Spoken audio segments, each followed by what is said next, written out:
నమస్తే, welcome to the Satya for the people IVTV. Sir నమస్తే. Sir నమస్తే మహేష్. సార్ ఈరోజు మన టాపిక్ సార్ మరొకసారి రాజకీయాల గురించి మాట్లాడుకుందాం సార్. ముఖ్యంగా మన ఏపీ రాజకీయాల గురించి. దాంట్లో విజయవాడ అనేది రాజకీయాలకు పెట్టిన పేరు అంటారు చాలామంది. ఓకే, అక్కడ ఆ విజయవాడలోని ముగ్గురు మిత్రులు, వాళ్ళ పేర్లు కూడా మనం చెప్పుకుందాం. ఎవరంటే కొడాల నాని, అంటే గుడివాడకి ఎమ్మెల్యే. అతను గత ఒక 4-5 సార్లు అక్కడే అలాగా 4 సార్లు గెలిచారు కదా అక్కడ. అంటే గుడివాడ అతనికి ఒక దిట్ట అనమాట. అలాగే నెక్స్ట్ వల్లభం వంశీ, అతను గన్నవరం అనుకుంటా. గన్నవరం అనుకుంటా కదా. నెక్స్ట్ వంగవీటి రాధా. వీళ్ళు ముగ్గురు కూడా మంచి దోస్తులు అని అనుకుంటున్నాం. అనుకోవడం కాదు, నిజం కదా. అయితే ఒకసారి విజయవాడ రాజకీయాలు వస్తున్న ఎలక్షన్స్ లో ఎలా ఉండబోతున్నాయి? ఎందుకంటే కొడాల నానికి రోజు టికెట్ రాలేదు. అలాగే వంశీకి కూడా టికెట్ రాలేదు. వంగవీటి రాధా కూడా నాకు తెలిసి మొన్న రీసెంట్ మన పార్టీలో జాయిన్ చెప్పి వార్తలు వచ్చాయి. లేదు, అది పూర్తిగా అబద్ధం. అది వైఎస్ఆర్సీపీలోకి జాయిన్ అవ్వలేదు. అతను తెలుగుదేశం పార్టీలోనే ఉన్నాడు. అతను అయితే సోషల్ మీడియాలో వార్తలు వచ్చాయి. లేదు. ఓకే, సోషల్ మీడియాలో వస్తున్న వార్తల్ని పూర్తిగా నమ్మటానికి కూడా లేదు. సో అథెంటిక్ గా మనం ప్రతి వార్తని కూడా ప్రసారం చేస్తున్నాం కాబట్టి అతను తెలుగుదేశం పార్టీలోనే ఉన్నాడు. అయితే ఒకసారిగా ఈ విజయవాడ రాజకీయాలు ఎలా ఉండబోతున్నాయి? అలాగే విజయవాడ రాజకీయాలు ఆంధ్రప్రదేశ్లో కనుక చూసుకుంటే చాలా విభిన్నంగా ఉంటాయి. ఎందుకంటే రాష్ట్రం అంతా ఒక దారిని ఉంటే విజయవాడ రాజకీయాలు ఒక దారిని ఉంటాయి. ఉదాహరణకి 1985 ఎలక్షన్స్ తెలుగుదేశం పార్టీ ప్రభంజనం ఇచ్చింది ఎన్టీ రామారావు. అప్పటికి రెండోసారి ఎలక్షన్స్కి రావడం జరిగింది. అటువంటి పరిస్థితుల్లో విజయవాడలో వంగవీటి మోహన్ రంగా గెలవడం జరిగింది. అంటే విజయవాడకి ఎప్పుడు ఒక ప్రత్యేకత ఉంది. అంటే కాంగ్రెస్ పార్టీ అక్కడ గెలిచింది, అన్ని చోట్ల తెలుగుదేశం పార్టీ గెలిచినప్పుడు. ఇప్పుడు ఇంతాక నువ్వు చెప్పినట్టు ఏంటంటే, ఇప్పుడు 8వ లిస్టు రిలీజ్ అయింది వైఎస్ఆర్సీపీ. కేవలం 5 అభ్యర్థులు మాత్రమే రిలీజ్ చేశారు. అందులో 2 ఎంపీలు, 3 ఏమో ఎమ్మెల్యే క్యాండిడేట్స్. ఈ లిస్టు కనుక చూసుకుంటే ఇప్పుడు కొడాల నాని పేరు లేదు, అంబటి రాంబాబు పేరు లేదు, తర్వాత ఏమో రోజా పేరు లేదు, గుడివాడ అమర్నాథ్ పేరు లేదు. ఇప్పుడు ఈ 8వ లిస్టులో కూడా వాళ్ళ పేర్లు లేవు. మరి ఎందుకని డిలే అవుతుంది అన్నది అర్థం కావట్లే. అంబటి రాంబాబు చూసుకుంటే వాళ్ళ బ్రదర్ సన్ను అక్కడ ఇచ్చారు, పొన్నూరు ఇచ్చినట్టుంది కదా, మురళి అంబటి మురళి. సో మరి ఇచ్చినప్పుడు ఇంకా మరి అంబటి రాంబాబుకి ఇస్తారా ఎవరో అది ఒక డౌట్గా ఉంది. ఎందుకంటే కుటుంబంలో ఒకరికి ఇస్తే ఇంకొకరికి ఇచ్చే ప్రసక్తి ఉండదు. మరి సత్తెనపల్లి పరిస్థితి ఏంటో అర్థం కావట్లా. మరి రోజా ఫైర్ బ్రాండ్, మరి రోజా పేరు కూడా ఇంతవరకు డిక్లేర్ అవ్వలేదు. సో నగల్లో ఆ పరిస్థితి కొంచెం ఇబ్బందికరంగానే ఉన్నట్టుగా వార్తలు వస్తున్నాయి. మరి అక్కడ క్యాండిడేట్ మారుస్తారా, లేకపోతే ఈవెన్ కూడా 2-3 జిల్లాలను దాటించుకొచ్చి ఎక్కడైనా పెడతారా? ఎందుకంటే మిగతా వాళ్ళని ఇప్పుడు చాలామందిని దాటిచ్చారు. ఇప్పుడు చూసుకుంటే నెల్లూరు జిల్లాకు వచ్చేప్పటికి అనిల్ యాదవ్ని నరసరావుపేట తీసుకొచ్చారు. అంటే ఎక్కడ నెల్లూరు, ఎక్కడ నరసరావుపేట, చాలా దూరం. అలాగే రోజాను మార్చచ్చు. ఎందుకంటే రోజా ఆంధ్రప్రదేశ్లో అందరికీ చిరపడి చిత్రాలు, సినిమా గ్లామర్ ఉంది కాబట్టి వాడు ఎక్కడి నుంచి కంటెస్ట్ చేసినా ఇబ్బంది ఉండదు. మరి ఆ విధంగా ఆలోచిస్తున్నారేమో తెలియదు. సరే, 3 మిత్రులు. ఈ 3 మిత్రుల విషయానికి వచ్చేప్పటికి వంగవీటి రాధా, వంగవీటి మోహన్ రంగా వాళ్ళ అబ్బాయిని అందరికీ తెలుసు. అయితే ఇతను రాజకీయ చిత్రం కనుక చూసుకుంటే చాలా విచిత్రంగా అనిపిస్తుంది. 2004లో వైఎస్ రాజశేఖర రెడ్డి ప్రాబల్యం ఉన్నటువంటి ఆ సమయంలో అతను ఒకసారి ఎమ్మెల్యేగా గెలిచాడు. గెలిచిన తర్వాత 2009లో ప్రజారాజ్యం పార్టీ వచ్చింది. ప్రజారాజ్యం పార్టీలో వచ్చినప్పుడు ఇతను కాంగ్రెస్ నుంచి ప్రజారాజ్యంలోకి చేరినప్పుడు వైఎస్ రాజశేఖర రెడ్డి స్వయంగా ఫోన్ చేసి చెప్పారు, వద్దు ఆ పార్టీలోకి చేరొద్దు, ఎందుకంటే మందే మళ్ళీ అధికారంలోకి వస్తుంది, నేను జాగ్రత్తగా చూసుకుంటాను, ఎందుకు వెళ్తున్నామంటే ఆ రోజు ఆయన మాట వినకుండా ప్రజారాజ్యంలోకి వచ్చాడు. ప్రజారాజ్యం నుంచి పోటీ చేసి ఓడిపోయాడు అతను. సో ప్రజారాజ్యం నుంచి మళ్ళీ వైఎస్ఆర్సీపీలోకి వచ్చాడు. 2019 ఎలక్షన్స్కి జస్ట్ కొద్దిగా ముందు అతను టికెట్ ఇచ్చేవాళ్ళు అతనికి. కానీ ఏం చేశారంటే వైఎస్ఆర్సీపీ నుంచి తెలుగుదేశం పార్టీలోకి వెళ్ళిపోయాడు జస్ట్ 2-3 నెలల ముందు. మళ్ళీ వైఎస్ఆర్సీపీ పార్టీ అధికారంలోకి వచ్చింది. సో ఆ విధంగా అతను కరెక్ట్గా ఏ పార్టీ అధికారంలోకి వస్తున్న టైంలోనే మళ్ళీ ఆ పార్టీ నుంచి వెళ్ళిపోవడం అనేది అతని రాజకీయాల్లో జరిగింది. మరి ఇప్పుడున్న పరిస్థితుల్లో కూడా అక్టోబరు నవంబరు ఆ ప్రాంతంలో మళ్ళీ ఇతను వైఎస్ఆర్సీపీలోకి వస్తాడనేటువంటి ఒక వార్త వచ్చింది. ఎందుకంటే వీళ్ళు ముగ్గురు కూడా మిత్రులు, వల్లభనేని వంశీ, కొడాలి నాని, తర్వాత వంగవీటి రాధా. రాజకీయాలతో సంబంధం లేకుండా వీళ్ళ ముగ్గురు కూడా ఒకళ్ళు బాగా అర్థం చేసుకొని వ్యాపారాల్లో కానీ రాజకీయాల్లో కానీ వాళ్ళు తమ అభిప్రాయాన్ని షేర్ చేసుకునే వ్యక్తులు. వాళ్ళకి రాజకీయాలతో సంబంధం లేదు. ముగ్గురు కూడా ఎప్పటి నుంచో మిత్రత్వం కొనసాగుతుంది. అయితే ఇప్పుడు పరిస్థితి ఎలా తయారైందంటే అసలు టికెట్ ఎవరికి వస్తుందని తెలియని పరిస్థితి. ఇంత మనం స్టార్టింగ్లోనే చెప్పుకున్నాం. కొడాలి నాని కూడా 8వ లిస్టులో పేరు లేదు.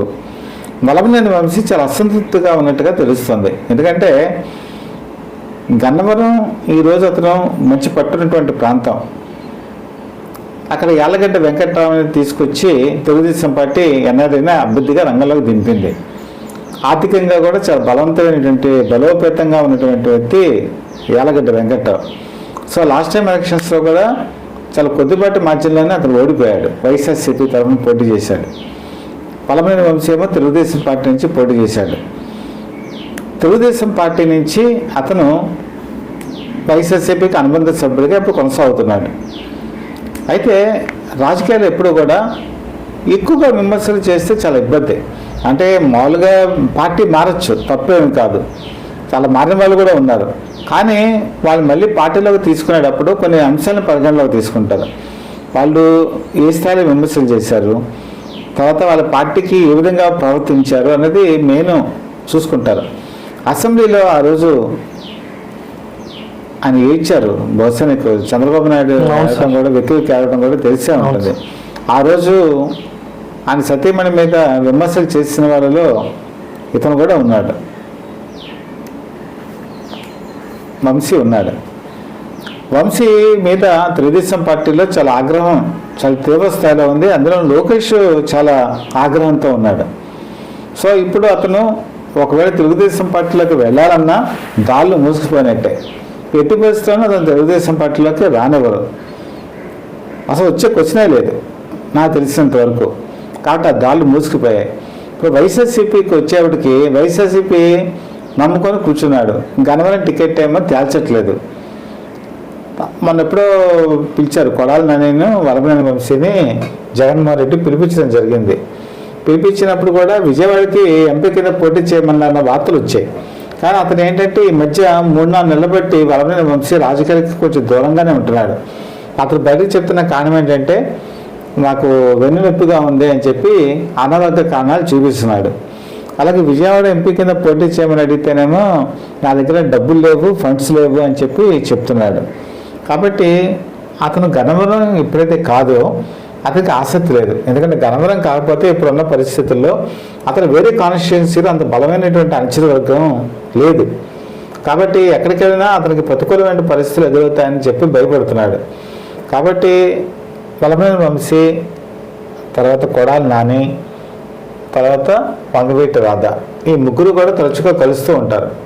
కలిసినప్పుడు అసలు వీళ్ళిద్దరికీ ఉన్న టాస్క్ ఫస్ట్ ఏంటంటే వంగవీటి రాధాని తీసుకొచ్చి వైఎస్ఆర్సీపీలో జాయిన్ చేయాలి.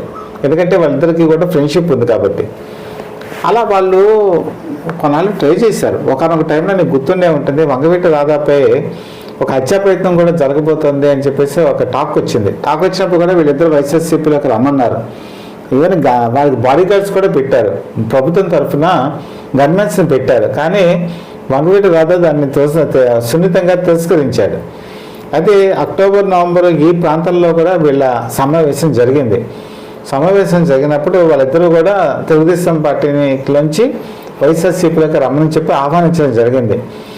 అంటే అప్పుడు వంగవీటి రాధా ఏమన్నారంటే, నేను ఇక్కడ మనశ్శాంతిగా ఉన్నాను తెలుగుదేశం పార్టీలో, నేను వైఎస్ఆర్సీపీలో జాయిన్ అయ్యి ఆ మనశ్శాంతిని పోగొట్టుకోలేను అని చెప్పి అన్నట్టుగా సోషల్ మీడియాలో విపరీతమైన కథనాలు వచ్చాయి. అది వాస్తవం కూడా, కథనాలే కాదు వాస్తవం కూడా.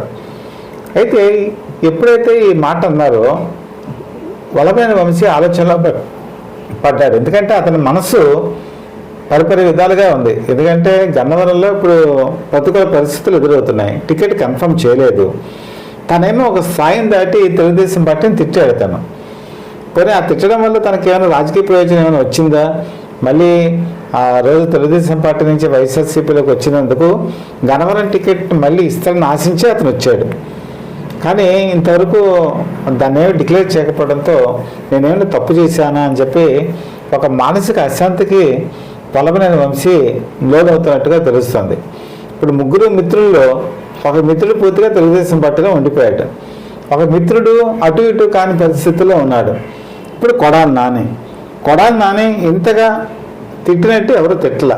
అంటే తెలుగుదేశం పార్టీ అధినాయకుడిని చంద్రబాబుని కానీ, లోకేష్ని కానీ, బాలకృష్ణని కానీ ఇలా వాళ్ళు వీళ్ళు అని లేదు, ఇష్టం వచ్చినట్టు అతను మాట్లాడాడు. ఇవన్నీ పవన్ కళ్యాణ్ కూడా వదిలిపెట్టలేదు, పకోడీని కూడా అన్నట్టు నాకు గుర్తు. సో ఈవెన్ చిరంజీవిని కూడా అతను వదిలిపెట్టలేదు. తర్వాత నేను అనలేదని చెప్పి అన్నాడు అనుకో, అది వేరే విషయం. కాకపోతే ఏమైందంటే అందరికీ దూరం అయ్యాడు కొడాలి నాని. సో పవన్ కళ్యాణ్ మనసులో కూడా ఎట్టి పరిస్థితుల్లోనూ కొడాలి నానిని గుడివాడ నుంచి గెలవనివ్వకూడదని ఒక పట్టుదలతో ఉన్నాడు. మనం జెండా సభలో కూడా చూసుకున్నట్టయితే పవన్ కళ్యాణ్ అంత ఆవేశపూరితంగా ప్రసంగించాడో మనకు తెలుస్తోంది. దీనితో ఇప్పుడు ఏమవుతుంది, వంగవీటి మోహనరంగా ఆయన అంటే ప్రజలందరికీ కూడా అభిమానమే. ఆయన వారసుడుగా ఉన్నాడు వంగవీటి రాధాకి ఇప్పుడు అడ్వాంటేజ్ ఏంటంటే జనసేన కూడా వచ్చి తెలుగుదేశం పార్టీతో కలిసింది. తెలుగుదేశం పార్టీతో కలిసినప్పుడు అతను బేసికల్గా కాపు సామాజిక వర్గానికి చెందినటువంటి వ్యక్తి వంగవీటి రాధ. కాబట్టి ఈ జనసేన కూడా కలవటం వల్ల ఇప్పుడు అతని విజయం నల్లేరు మీద నరకలాగా వెళ్ళేటువంటి అవకాశాలు ఉన్నాయి ఎక్కడిచ్చినా కూడా. ఎందుకంటే ఆ రెండు పార్టీల కలయిక అతనికి అడ్వాంటేజ్ అవుతుంది. కాబట్టి ఈసారి ఎట్టి పరిస్థితుల్లోనూ ఎమ్మెల్యే కింద గెలవాలి అని చెప్పేసి ఆలోచనలో వంగవీటి రాధ ఉన్నాడు. దాంతో అనుకూలమైనటువంటి పరిస్థితులు కూడా ఉన్నాయి. ఇప్పుడు వల్లభనేని వంశీ పరిస్థితి ఏంటంటే అటు ఇటు కానీ ఏమీ అర్థం కాని పరిస్థితుల్లో అతను ఉన్నాడు. కొడాలి నాని ఎలాగైనా సరే ఓడించాలి అని చెప్పి తెలుగుదేశం పార్టీ పట్టుదలతో అక్కడ పావులు కలుపుతోంది. వెనుగల రాముని నిలబెట్టడం అక్కడ జరిగింది. సో అతను ఇద్దరు మిత్రులకి చెప్పలేని పరిస్థితిలో ఉన్నాడు. ఇప్పుడు ఇద్దరు మిత్రులు వైఎస్ఆర్సీపీలోకి వస్తే టికెట్ ఇప్పించుకోలేడు, వల్లభనేని వంశీకి ఇప్పించుకోలేకపోతున్నాడు, ఇంకా వంగవీటి రాధకి ఏమి ఇప్పిస్తాడు? కాబట్టి అతను ఏమీ అర్థం కాని పరిస్థితిలో ఉన్నాడు. వీళ్ళు బిజినెస్లో కూడా వీళ్ళకి ఒక రకమైన అనుబంధం ఉందని కూడా అంటారు. ఎందుకంటే వంగవీటి రాధ ప్రత్యక్షంగా కనపడకపోయినా ఇప్పుడు అదుర్సు లాంటి సినిమాలు తీసినటువంటి దాంట్లో వంశీను తర్వాత కొడాలి నాని కూడా పార్ట్నర్షిప్ అయితే ఉందని అందరికీ తెలిసిన విషయమే. అలాగే వంగవీటి రాధ కూడా హాస్పిటల్ ఉంది, ఆ హాస్పిటల్లో మేనేజ్మెంట్ అంతా కూడా అతనే చూస్తాడు. కాబట్టి వ్యాపారపరమైనటువంటి వాటిలో పెట్టుబడులు కానీ ఇతరత్ర సహకరించి కానీ ఈ మిత్రులు ముగ్గురు కూడా కలిసే చేసుకుంటారు. అంటే వాళ్ళకి రాజకీయాలతో చెప్పాను కదా సంబంధం లేదని. కాబట్టి ఇప్పుడున్నటువంటి పరిస్థితుల్లో ముగ్గురు కూడా వేరువేరు దాళ్ళు అయిపోయాయి. కానీ వేరువేరు దాళ్ళైనా సరే వాళ్ళు ఒకటే అనుకుంటారు, ఒకరి విజయం ఒకరు కోరుకుంటారు, అది మాత్రం వాస్తవం. ఇప్పుడు అంటే పార్టీ పరంగా వాళ్ళు బయటకు చెప్పకపోయినా కొడాలి నాని వంగవీటి రాధ కనుక గెలిస్తే సంతోషపడే వ్యక్తే, కానీ బయటికి చెప్పలేనటువంటి పరిస్థితి. ఎందుకంటే వైఎస్ఆర్సీపీలో ఉండి తను తెలుగుదేశం నుంచి వంగవీటి రాధ గెలవాలని కోరుకోడు, కానీ మనసులో కోరుకోవచ్చు. అలాగే కొడాలి నాని బాగుండాలని వంగవీటి రాధ కూడా భావిస్తాడు. అంటే రేపు ఒకవేళ తెలుగుదేశం పార్టీ జనసేన అధికారంలోకి వచ్చినా కూడా వీళ్ళు ప్రతిపక్షంలో ఉన్నా కూడా మళ్ళీ వాళ్ళ మధ్య ఆ స్నేహ సంబంధం అయితే ఖచ్చితంగా ఉంటుంది, అది విడిపోయేటువంటి సంబంధం అయితే కాదు. అంటే రాజకీయాలకి అతీతంగా ఉండేటువంటి ఈ అనుబంధం చాలా తక్కువగా కనబడుతుంది. మన ఆంధ్రప్రదేశ్లో పార్టీలు కనుక వేరైనప్పుడు వాళ్ళు కలవటానికి కానీ మాట్లాడటానికి కానీ కొంచెం హెసిటేట్ చేస్తారు, అంటే జంకుతారు. ఎందుకంటే ఆ పార్టీ ముద్ర అనేది హైకమాండ్ కూడా వాళ్ళని పిలిపించి మీరు ఎందుకు ఇలా చేస్తున్నారు అనేటువంటి అడిగే అవకాశం ఉంది. అందుకని ఎవరు కూడా ఫ్రెండ్షిప్లో ఉన్నప్పుడు బయట కలవరు. కానీ వీళ్ళు చాలా సార్లు చాలా అకేషన్స్లో పెళ్ళిలో కానీ లేకపోతే విందు సమావేశాల్లో కానీ అంతర్గత సమావేశాల్లో కానీ వీళ్ళు ముగ్గురు కూడా కలుస్తూనే ఉంటారు. కాబట్టి రాజకీయాల్లో మిత్రత్వం అనేది ఈ ముగ్గురిని చూస్తే తెలుస్తుంది. అంటే మనం అనేక రాజకీయ సమీక్షలు చేయొచ్చు, పరిస్థితులు మారచ్చు, లేకపోతే ఉన్నటువంటి పోటీ చేసే కాన్స్టిట్యూన్సీస్ మారచ్చు, కదా అసలు పోటీ చేయకపోవచ్చు. కానీ ఏం చేసినా ఏం చేయకపోయినా కూడా వాళ్ళ మధ్య ఉన్న స్నేహ సంబంధం మాత్రం అజరామరం అయిందని చెప్పి రాజకీయాలు విశ్లేషించే వ్యక్తిగా నేనైతే భావిస్తున్నాను మహేష్. సార్ ఒకవేళ వస్తున్న ఎన్నికల్లోని కొడాలానికి కానీ వంశీకి కానీ టికెట్ రాకపోతే అంటే వాళ్ళ రాజకీయ భవిష్యత్తు ఇక్కడతో క్లోజ్ అయిపోతుందా లేకపోతే ఉంటుంది సార్ ఇంకేమైనా? రాజకీయాల్లో ఎప్పుడు కూడా ఒకళ్ళు పూర్తిగా కనుమరుగైపోతారని, వాళ్ళకి రాజకీయ భవిష్యత్తు ఉండదని ఎప్పుడూ కూడా మనం అనుకునేటువంటి అవకాశం ఉండదు మహేష్. ఎందుకంటే నేను ప్రత్యక్షంగా చూశాను. 1984 ఆగస్టులో నాదెళ్ల భాస్కర్ రావు తిరుగుబాటు చేయటం జరిగింది. తిరుగుబాటు చేసినప్పుడు ఆ రోజు ప్రజా ఉద్యమం చాలా ఊరెత్తున ఎగసిపడింది. ఒక నెలపాటు ఆ ఉద్యమాన్ని కూడా నేను చూశాను, ప్రత్యక్షంగా చూశాను. పల్లెటూళ్ళలో లేకపోతే పట్టణాల్లో వాళ్ళు వీళ్ళు అని తేడా లేకుండా ఉద్యమం నడిచింది. ఆ తర్వాత నాదెళ్ల భాస్కర్ రావు కాంగ్రెస్ పార్టీ వైపు వెళ్ళటానికి ప్రయత్నం చేశాడు. ఆయన ప్రయత్నం చేస్తే కాంగ్రెస్ పార్టీ టికెట్ ఇవ్వలేదు. అప్పుడు రాజీవ్ గాంధీ ప్రధానమంత్రి హోదాలో ఉన్నారు. అప్పుడు అతను సొంతంగా పార్టీ పెట్టుకొని పోటీ చేసి మొత్తం అన్ని చోట్ల ఓడిపోయారు. ఓడిపోతే చాలామంది ఏం భావించారంటే నాదెళ్ల భాస్కర్ రాజకీయ జీవితం అయిపోయింది. ఎందుకంటే ఆయన అప్పటికీ కూడా ఎన్టీ రామారావుని వ్యతిరేకించి ఎన్టీ రామారావుకి వ్యతిరేకంగా ఆయన పోరాడి ముఖ్యమంత్రి పదవి తీసుకొని తర్వాత ఆ పదవి నుంచి దిగిపోతే ఇంకా రాజకీయ భవిష్యత్తు ఉండదు. కానీ మళ్ళీ అదే వ్యక్తి 1989లో పార్లమెంటు స్థానానికి గెలవటం జరిగింది. నాదెళ్ల భాస్కర్ 5 సంవత్సరాలు పార్లమెంటు మెంబర్గా ఉన్నాడు ఆయన. కాబట్టి అది కూడా ఎక్కడి నుంచి పోటీ చేశాడు? ఆయన ఖమ్మం నుంచి పోటీ చేసి గెలిచాడు. కాబట్టి నాదెళ్ల భాస్కర్ రాజకీయ జీవితం ఆ రోజు చర్మంగానికి వెళ్ళిపోలేదుగా, గెలిచాడు కదా. అంటే ఇప్పుడు రాజకీయాల్లో ఒక్కొక్కసారి కొంతమంది అజ్ఞాతంలోకి వెళ్ళిపోతారు. ఇప్పుడు అంబటి రాంబాబు ఉన్నారు. అంబటి రాంబాబు ఒకప్పుడు కాంగ్రెస్ మంత్రిగా పనిచేశారు. మంత్రిగా పనిచేసిన తర్వాత కాలంలో చాలా కాలం రేపుల్లో ఒకసారి పొడి చేసి ఓడిపోయారు, సత్తెనపల్లిలో ఒకసారి పొడి చేసి ఓడిపోయారు. అన్ని మధ్య మళ్ళీ గెలిచారు. కొన్నాళ్ళు ఆయన కూడా రాజకీయంగా అజ్ఞాతంగా ఉండిపోయారు. కొంతమంది 10 సంవత్సరాలు 15 సంవత్సరాలు ఉండిపోయినా కూడా తర్వాత మళ్ళీ గెలిచేటువంటి పరిస్థితులు వస్తాయి. ఇప్పుడు నువ్వు తెలంగాణ తీసుకో, తెలంగాణలో మన రేణుకా చౌదరి పరిస్థితి ఏంటి? రేణుకా చౌదరి ఇటీవల కాలంలో ఎటువంటి పదవి లేదు. ఆవిడ ఖమ్మం నుంచి కూడా పోటీ చేసి ఓడిపోయారు. అసలు తెలంగాణలో కాంగ్రెస్ వస్తుందని మనం అనుకోలేదు. తెలంగాణలో కాంగ్రెస్ వచ్చిన తర్వాత ఇప్పుడు రేణుకా చౌదరి రాజ్యసభకి నామినేట్ చేశారు కదా, ఆవిడ ఎంపిక అయ్యారు కదా. సో రాజ్యసభకు వస్తారని మనం ఆశించామా?